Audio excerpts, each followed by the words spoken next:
नमस्कार, मैं हूं आपके साथ अनुपमा खोपरे और आप देख रहे हैं एबीसी न्यूज।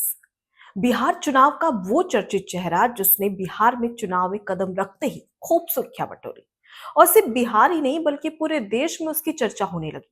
लेकिन अचानक से क्या हुआ कि जब बिहार चुनाव करीब आए तो वो गायब नजर आ रहा है। दरअसल मैं बात कर रही हूँ जनसुराज पार्टी के संस्थापक प्रशांत किशोर की। अब आप ये कहेंगे कि आखिर मैं ऐसा क्यों कह रही हूँ, इसके पीछे की वजह क्या है? तो देखिए, इसके पीछे कई कारण हैं और इसके पीछे की वजह भी मैं आपको बताऊंगी। दरअसल प्रशांत किशोर, जिन्होंने जनसुराज पार्टी की स्थापना की और इसके बाद वो खूब सुर्खियों में आए और इसके बाद में बिहार की जनता ही नहीं बल्कि पूरे देश की जनता बिहार के चुनाव को त्रिकोणीय देखने लगी, यानी कि एनडीए, महागठबंधन और जनसुराज पार्टी। क्योंकि जिस हिसाब से प्रशांत किशोर का कॉन्फिडेंस लेवल हाई नजर आ रहा था, उसे साफ पता चल रहा था कि इस बार त्रिकोणीय मुकाबला बिहार के विधानसभा चुनाव में देखने को मिलेगा। यानी कि महागठबंधन और उसके साथ ही एनडीए को प्रशांत किशोर की पार्टी जनसुराज पार्टी एक कड़ी टक्कर देती हुई नजर आएगी। लेकिन इसी बीच धीरे धीरे वो खत्म होता हुआ नजर आ रहा है और सबसे पहले उसका कारण है एक इंटरव्यू। जी हाँ, महिला पत्रकार के ओर से एक सवाल किया जाता है और ये सवाल प्रशांत किशोर को इतना खराब लगता है कि वो बीच में ही इंटरव्यू छोड़कर चले जाते हैं। अब ये वीडियो सोशल मीडिया पर खूब वायरल हो रहा है, जिसके बाद में लोग तरह तरह के सवाल कर रहे हैं कि ऐसा क्या हुआ प्रशांत किशोर को और वो सवाल ऐसा क्या था जिससे कि नाराज होकर प्रशांत किशोर सीधे इंटरव्यू बीच में छोड़ते हैं और उसके बाद चले जाते हैं। दरअसल एक महिला पत्रकार की ओर से इंटरव्यू लिया जा रहा था पार्टी के जनसुराज पार्टी के संस्थापक प्रशांत किशोर का। इस दौरान बिहार के फाइनेंस मिनिस्टर और बिहार के डिप्टी सीएम सम्राट अशोक को लेकर एक सवाल किया जाता है और ये सवाल प्रशांत किशोर को बिल्कुल पसंद नहीं आता है, जिसके बाद में वो महिला पत्रकार से बहस करने लगते हैं। दरअसल प्रशांत किशोर की ओर से सम्राट चौधरी को लेकर एक सवाल किया गया था, जिसमें उन्होंने अपने एक बयान में कहा था कि इनकी एज और क्वालिफिकेशन गलत बताई गई है। इसको लेकर उन्होंने जमकर सवाल भी किए थे और उसके बाद ये कहा था कि इसका जवाब कब तक आता है, मुझे इस बात का इंतजार रहेगा सम्राट चौधरी से। अब ऐसे में जब इसी सवाल को लेकर महिला पत्रकार प्रशांत किशोर से सवाल जवाब कर रही थी, तो इसी बीच वो बीच में ही इंटरव्यू छोड़ देते हैं और कहते हैं कि आप एजेंडा लेकर आई हैं और ये कहते हुए बहस करते और बोलते हैं कि मेरे 20 मिनट हो चुके हैं, अब इतना टाइम काफी है, अब मैं ये इंटरव्यू बीच में ही छोड़कर जा रहा हूँ। जिसके बाद में महिला पत्रकार की उनसे बहस होती है। महिला पत्रकार कहती है कि मैंने जितना समय मांगा था उस हिसाब से आप मुझे समय तो दीजिए, आप बीच में इंटरव्यू कैसे छोड़ के जा रहे हैं? जिसके बाद में कहा कि आप एजेंडा लेकर आई हैं, मैं आपको इंटरव्यू नहीं दूंगा, मैं बीच में ही छोड़कर इंटरव्यू जा रहा हूं। इसके बाद में वो ठीक ऐसा ही करते हैं और वो चले जाते हैं। लेकिन हैरानी की बात है कि हम जब भी देखते हैं चुनाव हो, लोकसभा चुनाव, विधानसभा चुनाव, छोटे से लेकर कई बड़े नेता होते हैं जिनके इंटरव्यू होते हैं, पत्रकार उनसे सवाल करते हैं और आज तक बहुत ही कम ऐसा होता है जब कोई अच्छा खासा एक राजनेता जो कि इंटरव्यू देता है और अचानक से बीच में इंटरव्यू छोड़ के चले जाता है। हम देखते हैं कि खास तौर पर चुनाव में तो कई बड़े सवाल किए जाते हैं, कुछ उनके सपोर्ट में होते हैं, कुछ उनके अपोज में होते हैं और उसके बाद में सवाल भी किए जाते हैं।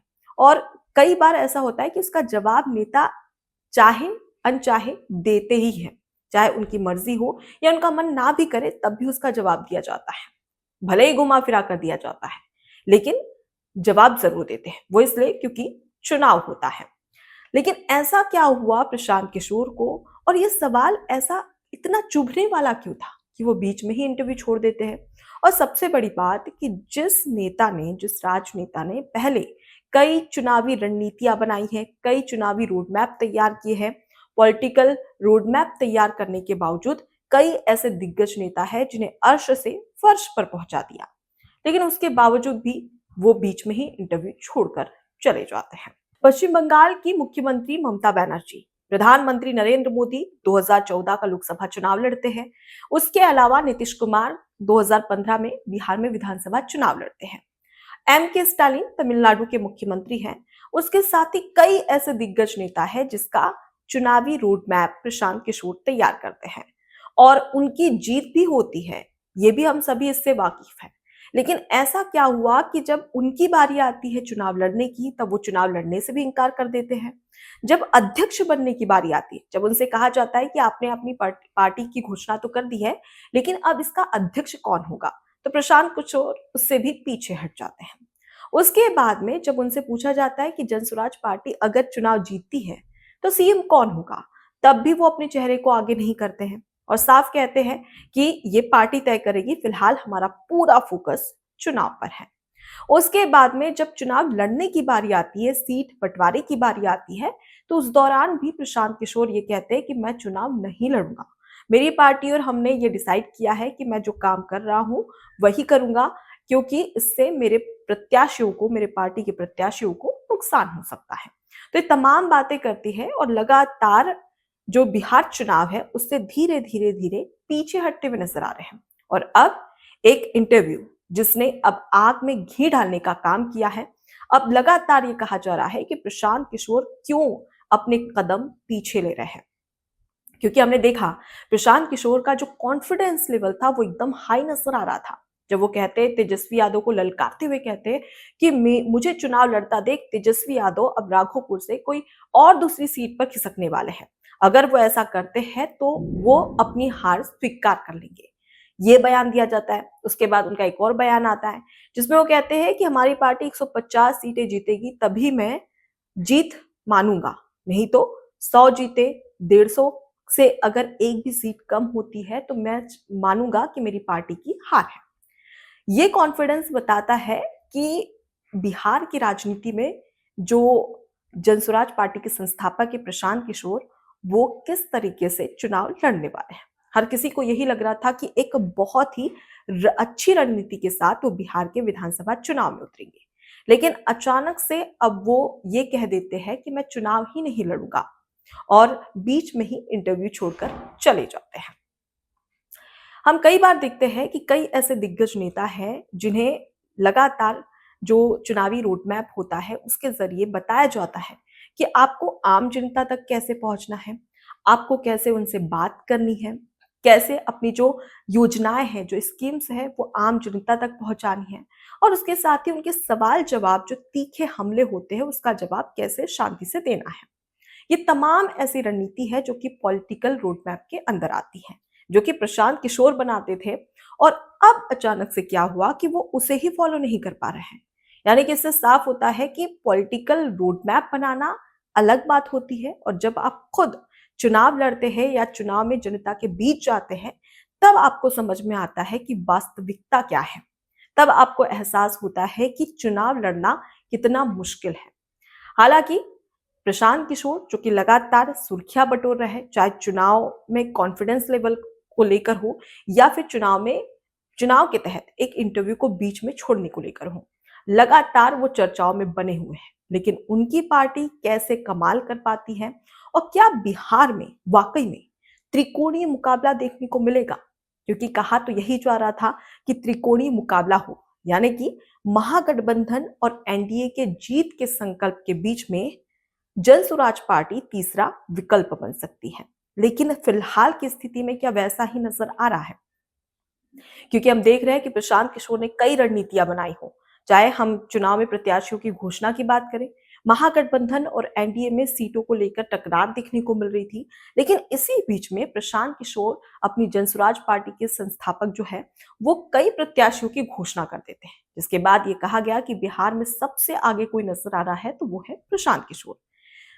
धीरे धीरे अब वो पीछे क्यों आ रहे हैं, इसके पीछे का कारण क्या हो सकता है, क्या उन्हें डर है? और दूसरी वजह ये भी हो सकती है कि शायद प्रशांत किशोर इसलिए ऐसे कर रहे हैं क्योंकि अगर वो चुनाव हार जाते हैं तो उनके पास बताने के लिए रहेगा कि हार का कारण क्या था। एक तो मैं चेहरा भी नहीं था, एक तो मैं अध्यक्ष भी नहीं बना, और उसके बाद में मैंने चुनाव भी नहीं लड़ा, सीएम फेस भी नहीं, अध्यक्ष भी नहीं और चुनाव भी नहीं लड़ा। शायद इस वजह से बिहार में जनसुराज पार्टी की हार हुई है, या फिर हम हारे हैं, ये एक कारण बोल सकते हैं। लेकिन अगर जीतते हैं तो उसके बाद में पूरा क्रेडिट खुद लेंगे कि हाँ, मैंने स्थापना की है जनसुराज पार्टी की, और उसके बाद में प्रचंड जीत मेरी रणनीतियों के तहत ही तमाम प्रत्याशियों को मिली है, मेरी पार्टी को मिली है। ये हमेशा से दो चेहरा देखने को मिलता है राजनेताओं का, और कुछ ऐसा ही देखने को मिल रहा है प्रशांत किशोर के साथ में। अब देखना दिलचस्प होगा कि बिहार की राजनीति में प्रशांत किशोर क्या वाकई में अपनी भूमि तलाश पाते हैं, अपनी भूमिका देख पाते हैं, या फिर वो फिर से पीछे हटते हुए नजर आएंगे, और क्या बिहार की जनता उन्हें इस बार सहयोग देती है या नहीं।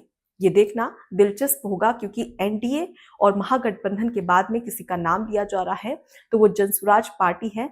लेकिन अगर प्रशांत किशोर इसी तरीके से अपने कदम पीछे करते रहे तो शायद बिहार के चुनाव में उन्हें एक बड़ा खामियाजा भुगतना पड़ सकता है। फिलहाल आप इस पूरे मुद्दे को लेकर क्या सोचते हैं, ये जरूर बताइएगा। और बिहार में चुनाव को लेकर अगर अपडेट की बात करें तो बिहार में 2 चरणों में चुनाव होने जा रहे हैं, जिसमें पहले चरण में 6 नवंबर को वोटिंग होगी, और उसमें 121 सीटें हैं, जहां पर तमाम जो प्रत्याशी हैं इस बार पहले चरण में 1314 कैंडिडेट्स पूरी ताकत झोंकते हुए नजर आएंगे। बिहार की जनता उनका भविष्य गढ़ने वाली है। ऐसे में देखना दिलचस्प होगा कि बिहार में किसकी सरकार बनती है। एबीसी हिंदी न्यूज आज ही जुड़िए हर खबर के साथ